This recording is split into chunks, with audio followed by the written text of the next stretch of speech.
Hi everyone. If we haven't met before, my name is Dominica and I've decided to make a series of videos about mental health for various reasons, mainly because it's something we started talking about as professionals, and also many of you in lockdown might have experienced some of those issues or thoughts during lockdown for the first time without the experience of a lifetime to actually find ways of dealing with it.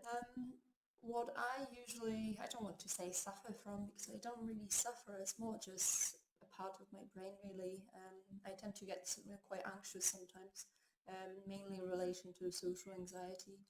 And it's an interesting thing, anxiety, because I feel as a society we don't usually know exactly what it is and what we're talking about when we say it. And I think there's a lot in the name. I remember my own journey with mental health really started when I found out that there was such a thing as anxiety as a concept. And it only happened after I moved to the UK, because at the time when I was young, um, anxiety, it existed as a word in Polish, but it wasn't as widespread as in the UK.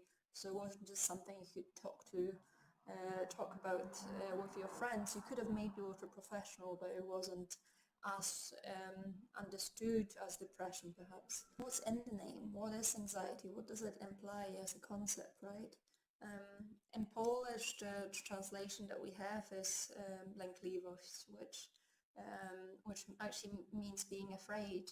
And that's something I could never quite connect with, because that's not what I experience, right? I'm not afraid. It's not the feeling of fear. It's the feeling of with insecurity, perhaps, up to a point, but really it's just about not knowing. So it's the feeling of not being sure what the other person thinks of you, and that creates that uncertainty that your brain fills up with stories. So when you're not quite sure what's happening, you tend to, we're meaning making animals, we tend to create stories and narratives around everything that is not quite clear. That was the original meaning of myths, right? How to explain natural concepts without science. And I think anxiety does something very similar. Basically, when there is a gap of knowing, um, we tend to think of the worst, whatever it could relate to for you, right? So I think understanding that it exists as a thing, and understanding then what it relates to, it really helps us figuring out, how we relate to it as well. And that was the first step for me. So for me, anxiety is really all about having racing thoughts, or having less energy perhaps when I'm out and about in a pub. If I'm, small talking with people for too long, I would start feeling a bit uncomfortable, and I would like to crave out, some space for myself. I mean, part of that could be also linked to introversion, I suppose, but I think it's all interconnected, basically. And the interesting thing as well is that when I mention to people that, I tend to be anxious, it's not like they don't believe me, but they get quite surprised. Same when I say that, I used to be very shy when I was a teen. And I think it's because I've developed loads of ways to manage it completely over the years.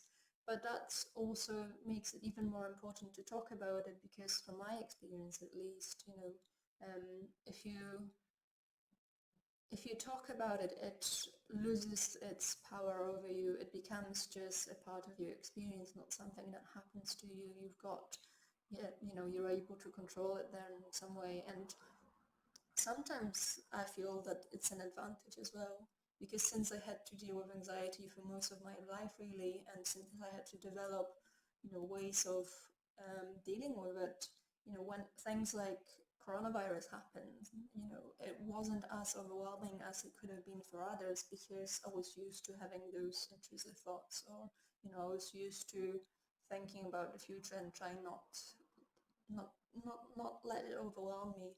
And that's another thing. Anxiety can mean many different things for many different people as well. I mean, for me, it relates more to what other people think of me, for example. And well, I suppose you could see it as a weakness that, I'm a bit too preoccupied with, what someone I've just met could think. But at the same time, I feel like being aware of those things and having to work through them really helps you become an even more confident person, because you know exactly how your brain works and you know exactly how to work with it, and then you almost having this relationship with your mind that's past just seeing it as something that's just always there and not even thinking about it much, especially if I'm reaching out to people that I don't know yet, and I do that a lot with my job with freelancing. And in a sense, I love it. I don't. I've learned to really, really enjoy meeting people that I haven't met before, and it's not something that's causing distress every single time.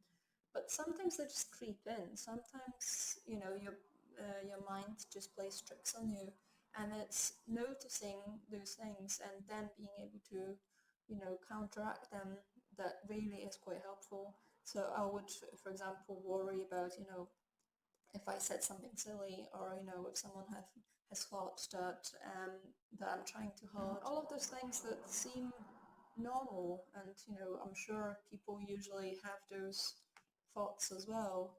But with anxiety, it tends to become a cycle that's sometimes quite hard to get out of unless you've got your ways of dealing with it already. The main focus of my next video is going to actually be about thinking about your thoughts and starting to understand what's your connection to your thoughts and how to notice them.